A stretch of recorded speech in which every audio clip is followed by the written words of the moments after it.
So give me a few more words that are specific to the Munster dialect. We don't call a nose srón. What do you call it? We call it a caincín. We don't call gluaisteán a car. gluaisteán. A car. A car. We don't call a car gluaisteán. We call it a cairt. We don't call cáca cake. Mm-hmm. We don't call it a cáca. We call it a ciste, which comes from French too, because quiche la reine. Oh, quiche. Oh, that's really interesting. Yeah. And you say canathaobh all the time. We say canathaobh all the time. Kerry people, for example, they always respond to things with questions. That. But canathaobh means why. Canathaobh means why. Yeah, instead of céin fáth.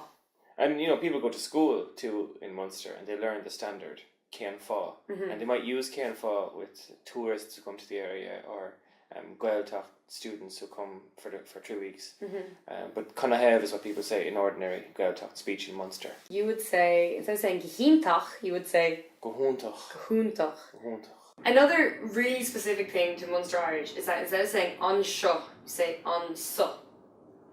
Right, and instead of saying ansin, you say ansan, or even ansan, like that. For seo and shin, you say so and sun. Exactly. Sometimes. That depends on the final letter in the word that seo or shin come after. Yeah. So you would say on V seo, because me ends in a slender vowel, on V seo. But then for this day, in law saw, it becomes saw because law ends in a broad vowel. But that's interesting because I don't think that's always correctly known. People just think that it's just you always say so.